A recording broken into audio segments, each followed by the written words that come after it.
Look, if you are a Dallas Cowboys fan and you haven't been paying attention to what Jerry Jones just said in his latest media session, you are missing some massive clues about what this team is about to do. And I'm going to break every single bit of it down for you right now, because some of what came out of Jerry's mouth confirms what we've been suspecting, and some of it is genuinely surprising. And before we get into all of it, do me a quick favor, hit that subscribe button, because we are putting out Cowboys content every single day. And I know a lot of you are watching without subscribing, and I'm not going to beg, but I will say this: if you care about staying locked in on every Cowboys move, the second it happens, this is the channel to be on. So just tap subscribe real quick and let's get into this, because there is a lot to unpack. Starting with the George Pickens situation, which is the thing everybody wants to talk about. And honestly, it's the thing the media keeps trying to bait Jerry into saying something stupid about. And to his credit, he didn't completely fall into the trap, but he did give us some very revealing information. So a reporter goes right at Jerry and asks him point blank, "Can you give us an update on Pickens' negotiations, and do you expect him at OTAs?" And Jerry's response was calculated, and you could tell someone had coached him up on this, because he basically said, "I don't have a thought about expecting him or not." And then he mentioned that Pickens has been working out and throwing with Dak Prescott, and that things are going good. Right there, that's actually a bigger deal than people are making it, because if Pickens is already out there building chemistry with Dak Prescott voluntarily without even having a long-term deal done, that tells you something about his commitment to this offense and his willingness to be part of what Dallas is building now. The reporter kept pushing and asked if there have been any extensive negotiations toward a long-term deal, and Jerry basically deflected and said he's not going to get into the details of their planning and cap structure. But then he said something really interesting. He said the franchise tag is an integral part of our strategy over the next 2 or 3 years as we look at how to keep the best players we can have. That line right there is loaded with meaning, because what Jerry is telling you is that they're not just thinking about Pickens in isolation, they're thinking about how the franchise tag fits into a multi-year roster building plan.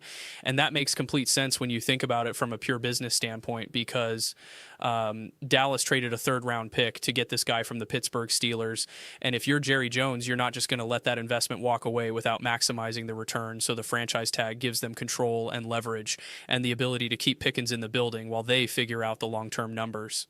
The crazy part is that one of the reporters brought up the fact that the agent who represents Pickens has historically never had a client play under the franchise tag, and Jerry handled that beautifully. He just pointed to the collective bargaining agreement and said everyone who plays in this league or runs a team in this league signed up for these rules, and the franchise tag exists for a purpose.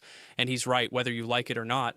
The franchise tag is literally the one piece of built-in leverage that teams have over players in negotiations. Everything else pretty much favors the player in today's National Football League. Then there was this moment that a lot of people are blowing out of proportion, where Jerry made a comment about agents and said something along the lines of, if Pickens worked without an agent, he'd save a lot of money with me. And certain media members tried to spin that into Jerry, saying he doesn't want Pickens to have an agent, which is absolutely not what he said. If you actually listen to the full context, what Jerry was saying is that the agent fee, which can be a significant percentage of the contract, eats into what the player actually takes home. And Jerry was implying that in a direct negotiation with him, Pickens might end up with more money in his pocket because you wouldn't have that middleman taking a cut. Now, is that a little self-serving for Jerry to say? Of course it is, but it's not the scandalous statement some people tried to make it out to be. And Jerry also confirmed that he has long-term plans for Pickens, which is the most important takeaway from all of this. And when you really sit down and think about what a fair deal looks like for Pickens, you're probably talking somewhere in the range of what other top receivers are getting, maybe 30 to 32 million per year. And when you factor in the Texas tax advantage, Pickens would actually be taking home more money than guys making similar numbers in high tax states. So the deal will get done eventually, but Dallas is going to use every bit of leverage they have in the meantime. Now let's talk about what might be the most eye-opening thing Jerry said in this entire session, and it's about the linebacker position, because the Cowboys desperately need help there, and Jerry flat out admitted that they have been trying very much to make some trades, and they haven't worked out. And that right there confirms what a lot of us suspected, which is that Dallas was actively pursuing veteran linebackers on the trade market and came up empty.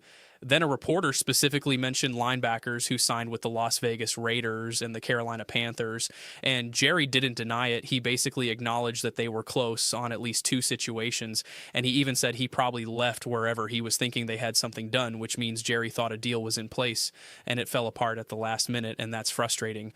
But it also tells you that the front office is aware of the need and is aggressively trying to address it. Here's what nobody is talking about when a reporter asked Jerry if he'd be comfortable with a rookie at the green dot linebacker spot if they couldn't get it done through a trade. Jerry said, yes, a big yes, and that is significant because the green dot linebacker is essentially the quarterback of the defense, the guy who's getting the play calls relayed into his helmet. And for Jerry to say he's comfortable handing that responsibility to a rookie tells you that they are very confident in at least one linebacker prospect in this draft class. It also tells you that if Dallas can't find a veteran solution before draft night, they are going to use one of their premium picks on a linebacker, and they feel good about the talent available. But here's where it gets really interesting, because when Jerry was asked about the 2 first-round picks and whether there have been talks about packaging those picks to move up in the draft, he got very candid and said he's looked at that mirror a lot and that he absolutely will entertain moving up if it gives them a better chance to get a premium player. The way he described it makes it sound like what Jerry wants to do is trade up using one of those first-round picks, maybe the 20th overall, to move into the top 5 or top 6 range and still come away with another quality selection, whether that's their remaining first rounder or getting a day 2 pick back in the deal. So imagine a scenario where Dallas moves up to grab a game-changing defender and still has picks in the first and second round to add more talent. That would be an incredible haul. Jerry even referenced the early 90s when the Cowboys had 4 and 5 times the draft capital of an average team, and how having that much ammunition allowed them to take more shots and ultimately build a dynasty. And while he admitted they missed on some of those trades back then, he also pointed out that they nailed a few, and the ones they nailed led to championships. And that mentality of being aggressive and swinging big is exactly what this team needs right now. Speaking of being aggressive, let's talk about the defensive overhaul, because Jerry was asked point blank, have you been aggressive? Have you busted the budget? And he said they have been aggressive and that they may have exceeded or busted, whatever you want to call it, their typical financial commitment to free agency.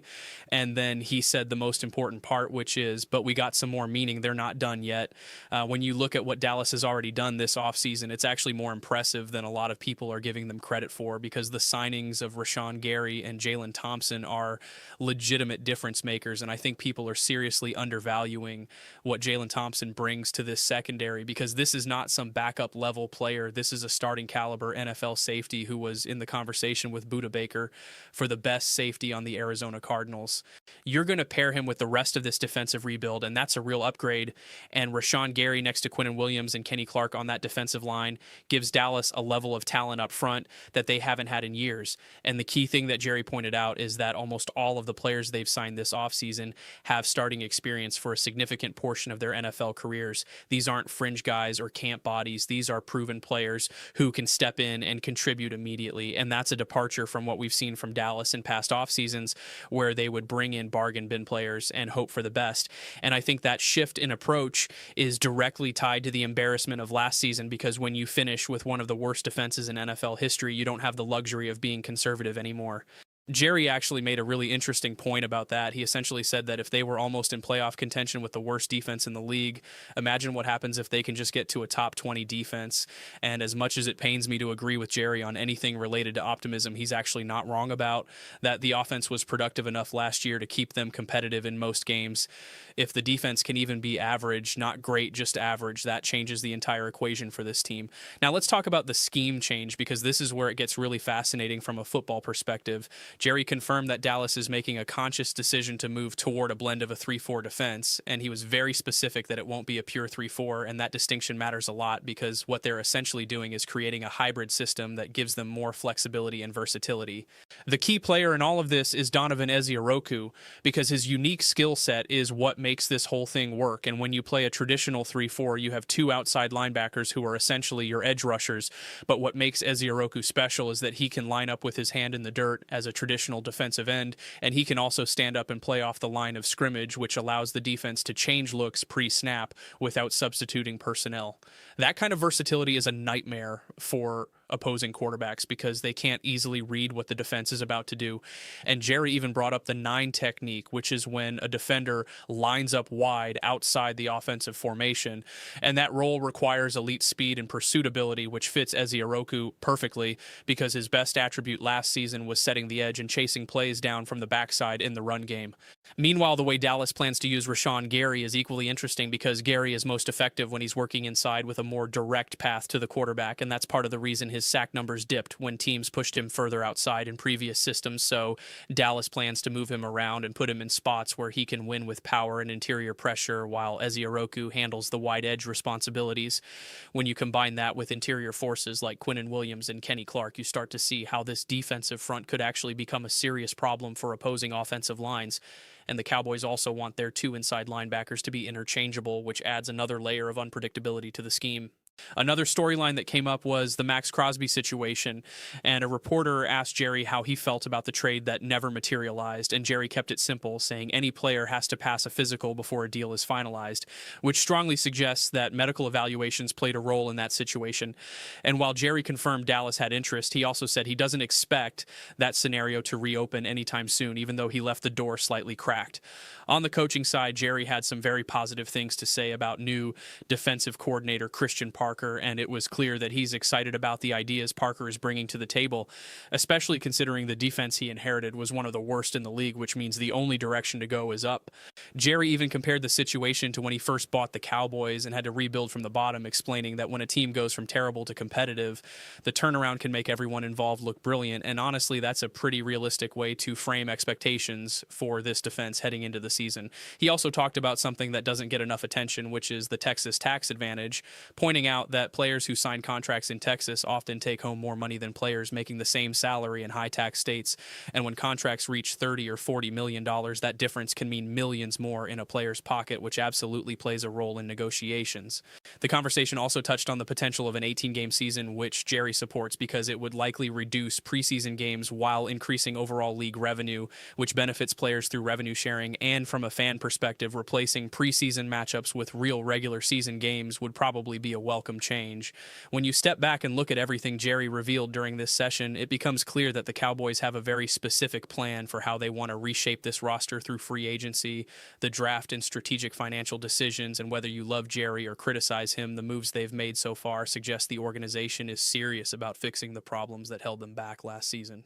And honestly, when you consider the defensive additions, the scheme adjustments, the new coaching voices, and the draft capital still available, it's not hard to imagine this team looking significantly different by the time the season begins, especially if they land that impact linebacker they've been searching for.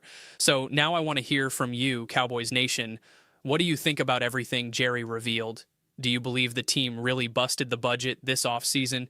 And what should they do with those 2 first-round picks? Should they trade up for a star or stay patient and take 2 impact players where they are?